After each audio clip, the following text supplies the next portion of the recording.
কি সমস্যার মধ্যে আছেন এখন আপনারা? জলে এখন আমরা ভেসে আছি, জলে ডুবে আছি, বাঁধে আমরা রান্না করে যে খাবো সেই সমস্যা নেই, এখন জল পাস করার ইয়ে না হয়ে গেছি না, বাচ্চা নিয়ে বাঁধে উঠতে পারতেছি না, জল পাস করে দেখতে তো পাচ্ছেন কিরকম বাড়ি, আপনারা তো গেছিলেন ওই পাশে দেখতে, দেখে যান। বলবি তো, তুই তো বলবি আমি একটা টিপর পানি, বলবি তো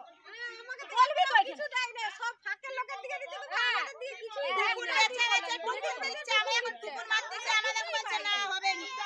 কিছু সাহায্য করেনি আমাদের। কেন তোমাকে ডাকি বলো, বলো তোমার ও তো ডুবে আছে,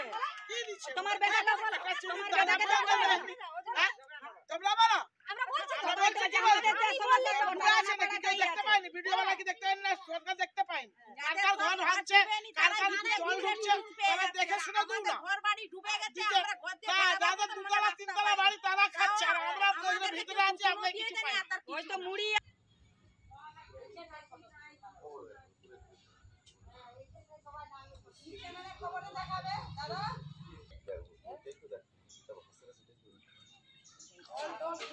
জলে ডুবে আছে, চলে আসো তাহলে দেখবে।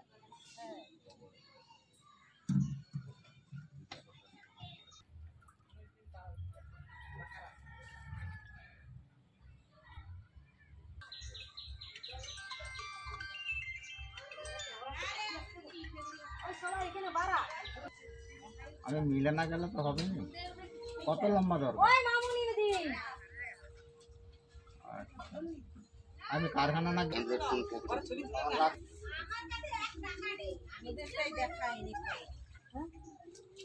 এবারে যে বাঁধে মেয়েটা নিয়ে যে সব বেড়াইছিল তো খবরে দেখায়নি,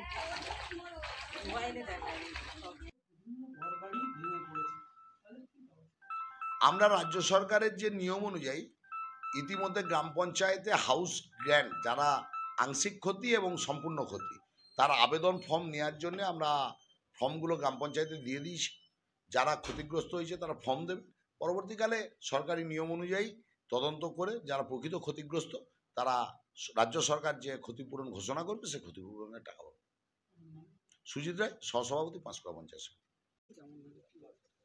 ক্ষয়ক্ষতি প্রচুর হয়েছে, দেখতে গেলে প্রায় মানুষকেই নিঃস্ব করে দিয়ে গেছে, হুট করেই তো জলটা চলে আসছে, টাইম তো দেয়নি মানুষকে, প্রচণ্ড পরিমাণে জল আসছে, আমাদের গোটা গ্রাম ডুবে গেছে একেবারে, এক জাঙের উপরে জল ঘরেই ঢুকে গেছে, আর রাস্তাতে তো আমরা এক গলা জল পেরিয়ে আবার শেষের দিকটাতে তো এমন জল বাড়লো, দুদিন পরে আমরা সবাই কলা ভেড়াই হয়ে তো পের হতে হলো রাস্তাগুলো, পেরাতেই পারিনি তো, এমন জল। বাড়ি এই তো দেখুন না, এপাশগুলান সব আমরা এই তো ভেঙে পড়ে গেছে, মাটির বাড়ি, সে যা জল লাগছে ভাঙতে শুরু করে দিচ্ছে, কোনো রকমে আমরা মানুষ সব বেরাইতে পারছি, কিন্তু কি গোটা গ্রাম আবার ডুববে, যেও একটু জল কম ছিল আমরা 7 দিন পরে বাড়িতে ঢুকতে পারছি, 7 দিন জলে ডুবে পড়েছিল, আজকে 9 দিন হয়ে গেল, এই 2 দিন হলো আমরা বাড়িতে আসছি, তাও তো কাদা, জলটা কোনো ক্রমে একটু মানে ঘর থেকে নামছে, মাঠ এই রাস্তা টাস্তা থেকে এখনো ঠিকঠাক নামেনি। আচ্ছা, আমরা এখন বাঁধে করবো, এবারে এরপরে আমরা থাকবো কোথায়, খাবো কি, সেসবের কোনো ঠিক নেই, আমাদের তো চাষবাসের উপরে সব কিছু সব তো ভেসে গেল,